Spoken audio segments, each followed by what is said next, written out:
Using the RPM command is one of the older ways of installing and removing packages on a RHEL system.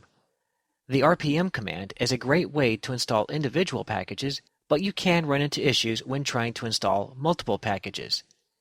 These problems generally arise when your system does not have the appropriate dependent packages already installed for a particular application to run.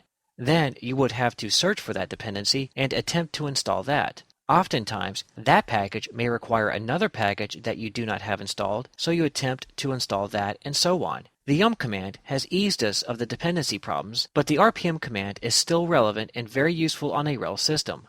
The first task that we will demonstrate with the RPM command is installing software with it. We have downloaded an RPM package from our local FTP server, and we will install it with RPM.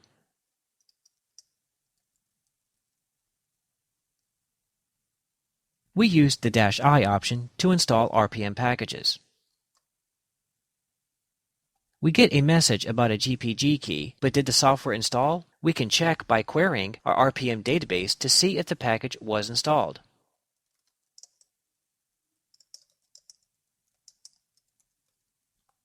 Here we are using the -Q option, which queries the database, the -A option, which searches through all packages, and then we pipe the output of the RPM command to grep for LFTP.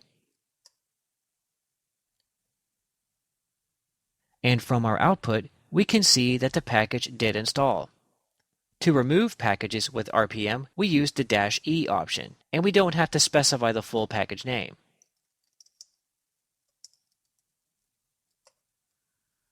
Again, we can query the RPM database to see if the package has been removed.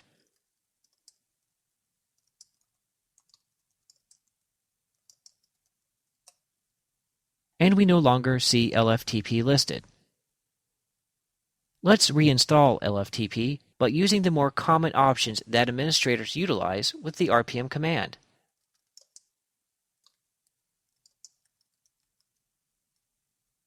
With this command, we are using the -U option to upgrade LFTP if it is installed, or if it is not already installed, to go ahead and install it. The -V option means we want verbose output, and the -H option gives us hash marks that act as a progress bar updating us on the installation process.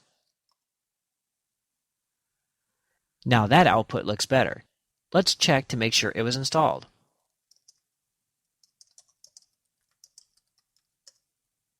And there we go. LFTP was in fact installed. Two of the more useful options for the administrator is the ability to query RPM files for what documentation and configuration files that get installed with a given package. To see what documentation was installed with the LFTP command, we use our query option along with the -D option to search for the documentation itself.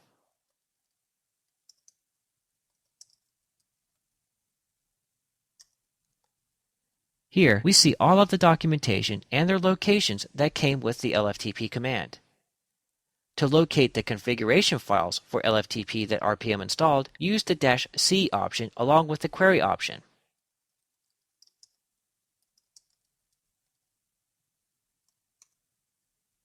And we can see that the lone configuration file is at /etc/lftp.conf.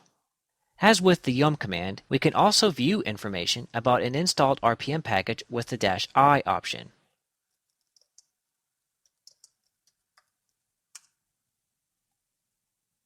And we get the same output that we would get if we ran the yum info command for LFTP.